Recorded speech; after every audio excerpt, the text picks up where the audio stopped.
Welcome back. You're with AgriBusiness, the show that sheds light on the pertinent issues of the world of agriculture. Now, if you have any comments or suggestions or even topics you'd like us to venture into, please email us on agri@cnbcafrica.com. You can also catch the stories featured on this show on www.abndigital.com.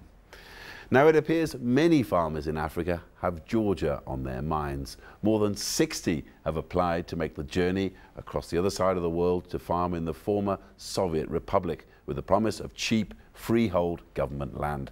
The Transvaal Agricultural Union, which is backing the move to Georgia, believes as many as 1,000 skilled South African farmers could go to plough their own furrow in Georgia, a potential loss of farming skills for Africa.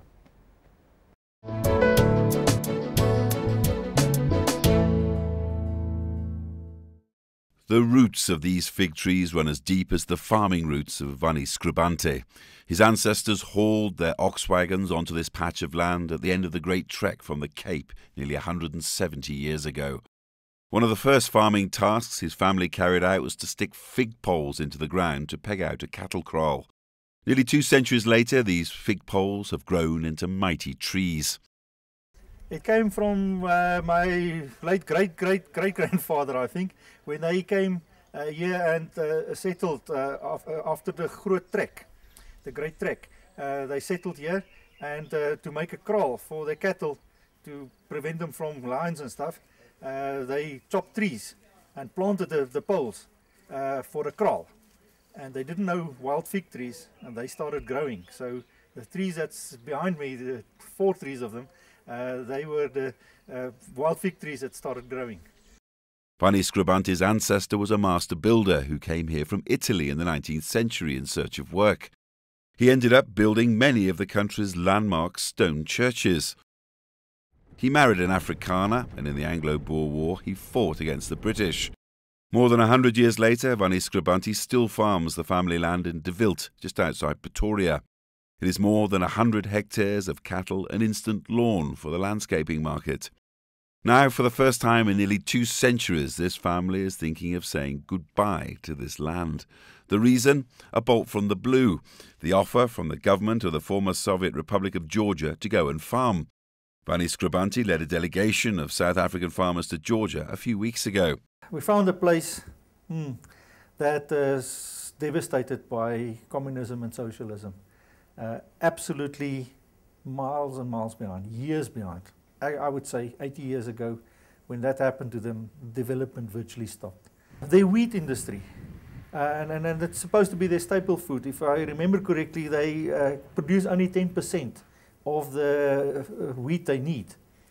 But the seed is 80 years old. They never heard of hybrid seeds, selected better seeds and things like that. And by importing modern seeds, they immediately doubled the yields on little trial plots compared to what their traditional things is. The same with the maize. With more modern maize seeds, I'm not sure whether it's already genetically modified or just proper hybrids, but they more than doubled the yields from the seeds. And then they don't even plant their maize in rows.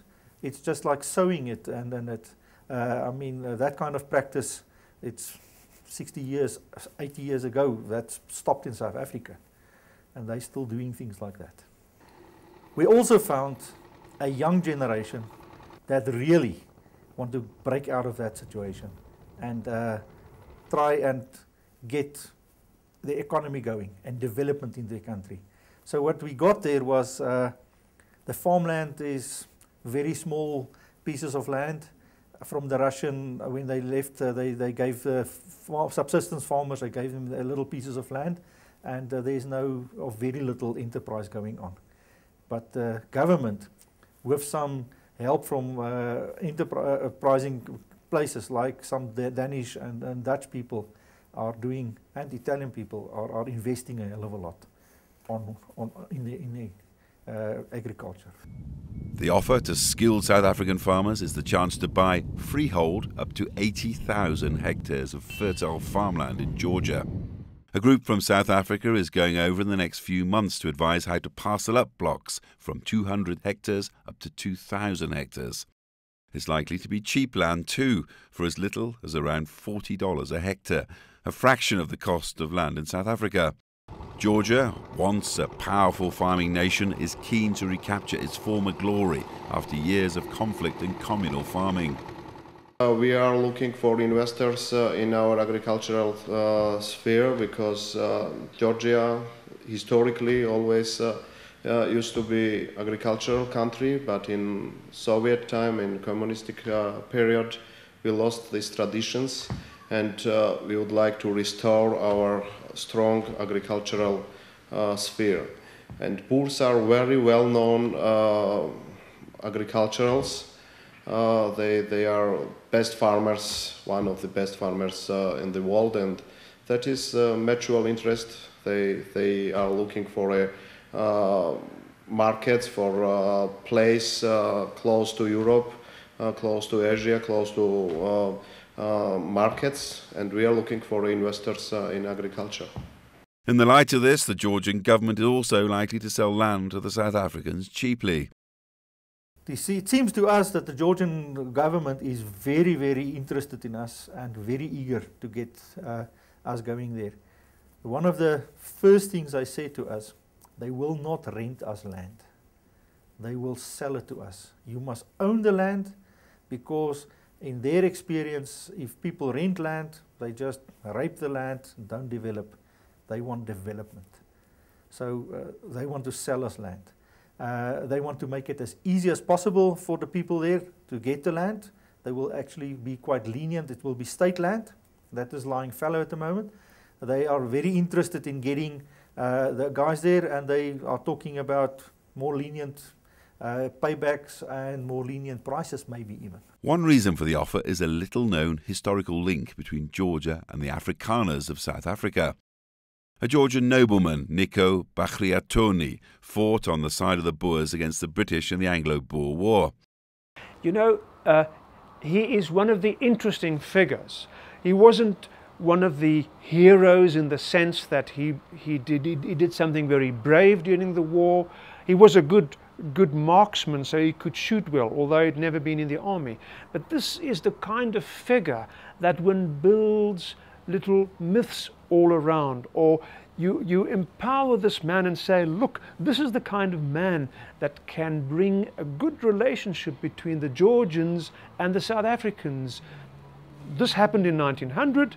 It can happen again in 2010, 2011. Historian Professor Franz Johann Pretorius has studied the Anglo-Boer War for decades.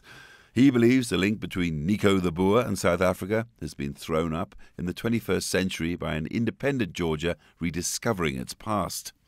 We've got contact with Georgia now, 100 years or more after this man was pro-Boer. There were other Russians as well. But this man really captures the imagination. The climate in Georgia is good for farming, say the South Africans. They say they could grow everything here, from grapes to maize to apples and avocados. But the political climate may not be so clement, with Georgian opposition politicians against the idea. Our government is pursuing a policy of betraying their own country, purposefully and consciously creating problems for Georgian peasants and farmers. The locals cannot cultivate their own land, and they have to leave their homes and the land that belongs to them. In addition, the authorities are strengthening sanctions on uncultivated land, which will result in mass depopulation of Georgian regions. The government has already started talks on relocating the Boers from South Africa. Specifically, they are planning to relocate 41,000 families of Boers to these regions, and you'll see how the ethnic balance in the country and the overall situation will change. The South African government appears relaxed. A statement to CNBC Africa from the Ministry of Agriculture says, "We should not be alarmist about this." South African farmers have always expanded to different countries all over the world, including Zimbabwe and the DRC. But there are concerns about Africa losing its skilled farmers. The fact of the matter is that we are losing people, and it's very tragic, because we as a country should realize that we have something that the rest of Africa would give anything to have, and that is a well-functioning commercial agricultural sector, able to feed ourselves. But unfortunately, things have been done, the ideas were good, but the implementation has been very poor. And the result is that a farmer who's under a land claim, and it hangs around his neck for 3, 4, 5 years, he's not going to invest in that farm when he knows it's going to be taken away from him, so he starts looking elsewhere. And it could impair our ability to feed ourselves, unquestionably. And that's the last thing you want when you're going into an era of food security. You don't want to impair your ability, our ability to feed ourselves. So yes, it is potentially very serious.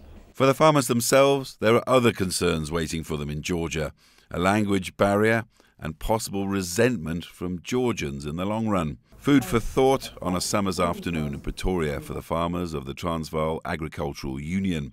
Many of these farmers are worried about their future, whether it be costs, crime or land reform. The proof of the pudding was going to be in the meeting. You can be sure that this time last year, most of the farmers here would never have dreamed they'd have been sitting down around the table in Pretoria discussing seriously the prospect of going to the other side of the world to farm, to the former Soviet Republic of Georgia. As farmers left the meeting, the question was, would any of them quit the land of their forefathers to go to Georgia? I would go there easily. I see there's a lot of stability for me, what I know at this stage, stability political wise in Georgia, because of the big international investment in there.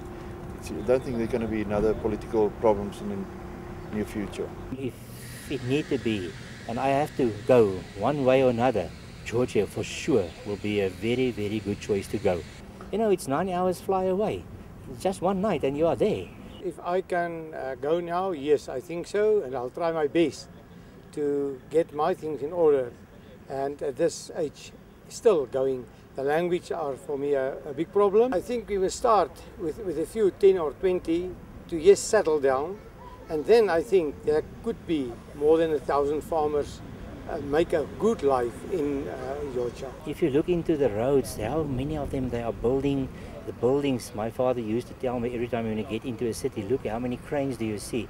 And on one stage I count them in Tbilisi, I count 19 buildings at that stage, busy building. So I think, yes, for sure, there's a future positive approach within Georgia. I don't want to come and make a new South Africa in Georgia. If I'm going, I will be a Georgian. Around 60 farmers have applied to go to the other side of the world to plough their own furrow. In tough times for farmers, it seems that many have Georgia on their minds.